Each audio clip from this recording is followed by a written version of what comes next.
Hello, everyone. This is another Black Conservative. I am Ryan Bolin. Thank you all for joining me. Apparently, a crazy person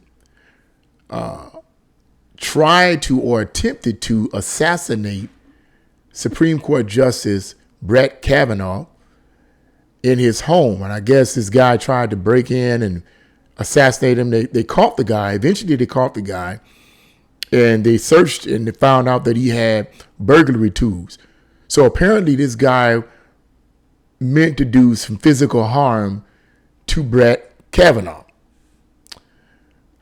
What's crazy about this also is not just this assassination attempt, but the fact that the Department of Justice is still allowing protesters to stand outside this man's home and protest, to persuade him to change his decision or his opinion on Roe v. Wade and its possible overturning. Now, I left the link to the article in the description box below. You can read it on your own. It's pretty straightforward. I don't need to read much in it. I just want to give you my commentary. I'm going to go back over what I've said before. You see this type of action coming from the radical left. First of all, let's deal with the fact that the Department of Justice is allowing these protesters to stand outside this man's home even after they found out that someone wanted to literally assassinate the man. And I think, according to the article, he openly said he wanted to assassinate him because of the possibility of overturning Roe v. Wade, which is interesting to me because this is a man that tried to do this, right? Here's a man who wanted to. Here's a man who wants to assassinate a Supreme Court justice, okay? Breaking his home, assassinate him because he is thinking about overturning Roe v. Wade, which basically in this assassinator's mind would prevent women from committing abortion, you know, on a federal level. I'm pretty sure this guy don't know what know his way around politically. What's crazy about this is that you're a man. You can't have a baby. So why is this so intense for you, sir, that you have to go and decide that you want to kill a Supreme Court justice person, kill this person to prevent him from coming up with a law that would prevent women from aborting their babies? You can't have a baby. Are you that delusional? Anyway, but this goes to show you, and this fits my observations. As one YouTuber said, and I'll echo the words, I call it as I see it.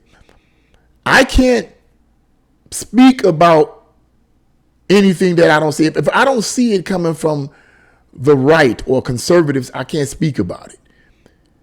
And even if I see it coming from so-called conservatives committing acts of violence or whatever against anyone, initiating acts of violence against anyone, I have to wonder, is that person truly a conservative, or are they a highly financed subversive group disguising themselves as conservatives in order to cause a Marxist revolution? See, this gets deeper than most people think.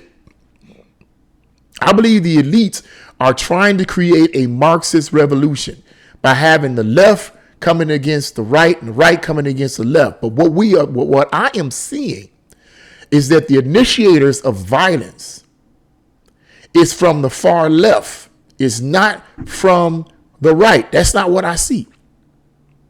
And I see this is increasing and increasing and increasing. But what's also interesting about this too, maybe this to add some, I don't know if you can say it's encouraging or not, but this has been going on ever since the 60s.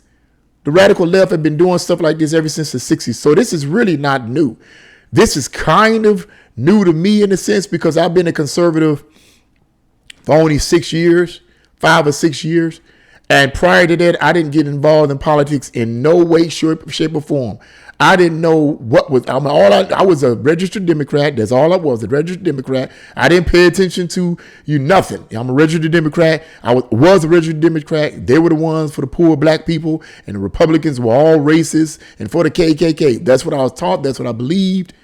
So I didn't pay attention to what was going on around me. I didn't pay attention to the radical left, because the radical left been doing this type of stuff since the 60s, but I wasn't paying attention to that because the mainstream media wasn't showing any of that when I bothered to watch it. You know, all I heard was what I heard. The Republicans are evil. The Democrats are good.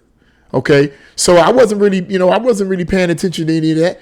But suffice it to say is that when I began to become politically involved in 2016, for these 5 or 6 years that I have been as a conservative, I am seeing with my own eyes the radical left and what they are doing.